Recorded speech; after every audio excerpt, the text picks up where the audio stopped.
ភូមិមាត់បឹងដ៏ស្ងប់ស្ងាត់មួយមានក្មេងប្រុសម្នាក់ឈ្មោះសុវណ្ណ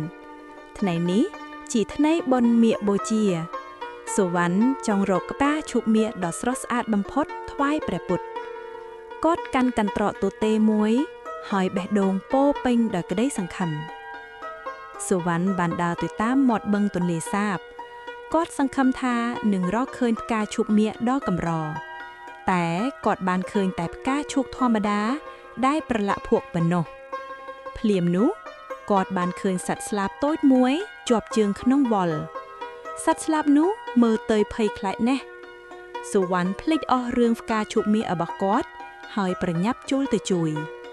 ដោយក្តីមេត្តាធម៌សុវណ្ណបានស្រាយវល់ចេញពីជើងសត្វស្លាបថ្នមពេលបានរួចផុតសត្វស្លាបក៏ហើរទៅបាត់តែមុននឹងទៅវាបានច្រៀងបទចម្រៀងដ៏ពីរោះមួយជាការថ្លែងអំណរគុណបន្តដំណើរទៅមុខសុវណ្ណបានជួបលោកតាចំណាក់ម្នាក់កំពុងអង្គុយក្រោមដើមត្នោតលោកតាមើលទៅហត់នឿយនិងស្រេកទឹកខ្លាំងណាស់កែវទឹករបស់លោកតាទទេសាទដោយមិនស្ទាក់ស្ទើរសុវណ្ណបានហត់ដបទឹកដីអ៊ិតរបស់គាត់ទៅលោកតាញញឹមទាំងដកដង្ហើមធូរស្រាលហើយបានថឹកទឹកនោះបន្តិចម្ដងសុវណ្ណមានអារម្មណ៍ក្អកក្តៅក្នុងចិត្តដែលបានជួយអ្នកដទៃ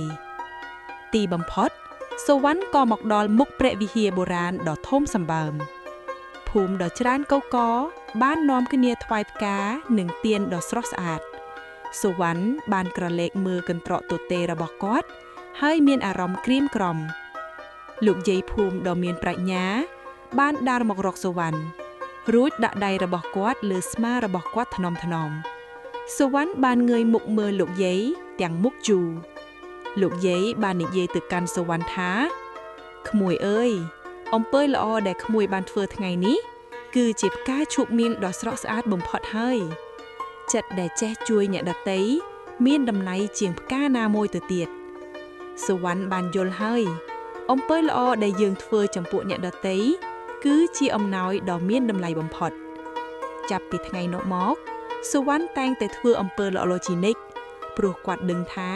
បេះដូងដែលពោពេញដោយក្តីស្រឡាញ់គឺពិតជាផ្កាឈូកមាសដ៏ស្រស់ស្អាតបំផុត